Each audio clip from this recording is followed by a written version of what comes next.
अस्सलामु अलैकुम वरहमतुल्लाहि वबरकातुहू। लेकोरिया की बीमारी हो जाए तो नमाज कैसे पढ़ें? बहुत सारे सवालात इसके मुताल्लिक से आते रहते हैं और बहुत सारे लोग मसला वगैरह पूछते रहते हैं। तो मैंने सोचा कि आज आपको आसान सहल तरीक़े से आसान जुमले में आसान वर्ड के साथ ये कुछ मसाइल जो हैं इसके ताल्लुक़ से हम आपको एक दो बातें आपके सामने रख देते हैं। लेकोरिया बीमारी है और इसके मुताल्लिक से जो नमाज के सवालात आते हैं कि किस तरीक़े से नमाज़ पढ़ें। जो सफ़ेद पानी आती है औरतों को शर्मगाह के रास्ते से, जो सफ़ेद पानी निकलता है, ये लेकोरिया की बीमारी की निशानी होती है। तो इसके मुताल्लिक से आप सबसे पहले ये समझ लीजिए कि जो सफ़ेद पानी आया करता है ये दो तरह के होते हैं।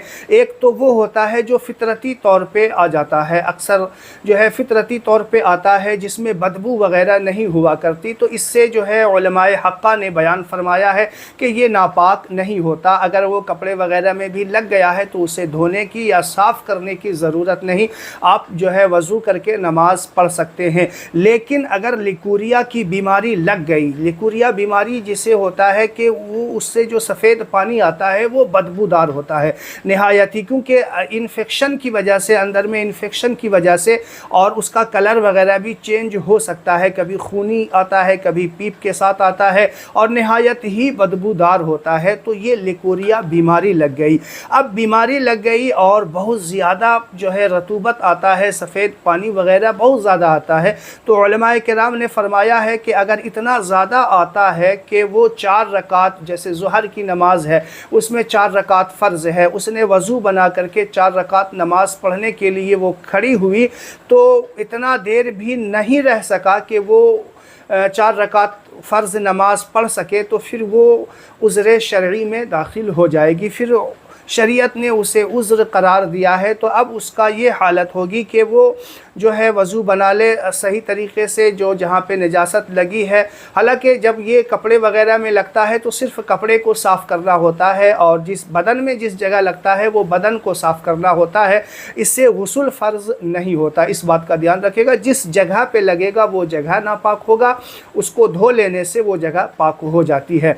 तो अब ये ध्यान रखना है कि वो उज़्र शरई में दाखिल हो जाएगी, तो उसको सही तरीक़े से पाक करके आप जो है कपड़ा वगैरह बदल सकते हैं। बदल करके या धो करके जो है आप नमाज़ पढ़ने के लिए खड़ी हुई और वज़ू बना करके नमाज़ पढ़ने के लिए खड़ी हुई। तो अब ज़ुहर के वक्त से लेकर के असर के वक्त तक इसका वज़ू रहेगा। इसी वज़ू से आप चाहे जितनी नमाज़ें पढ़ सकते हैं, कुरान की तिलावत कर सकते हैं, लेकिन कुरान को छूना नहीं है। उसमें कुरान को कोई कपड़े वगैरह से जो है पकड़ लें और कोई कलम वगैरह से उसके पेज को उठा सकें, और नमाज चाहे जितनी पढ़ सकते हैं, जब तक कि इसके अलावा कोई दूसरी चीज़ जो वज़ू तोड़ने वाली ना हाइल आई हो, तब तक इसका वज़ू है। जैसे ही ज़ुहर का वक्त ख़त्म होगा, असर का वक्त शुरू होगा, इसका वज़ू टूट जाएगा। इसमें उलमाए किराम ने एक एहतियात बताया है कि इस तरीक़े की जिसे बीमारी लग गई हो तो वो जो है हाफ़ पैंट वगैरह होता है या कोई कपड़ा वगैरह लेके रखें,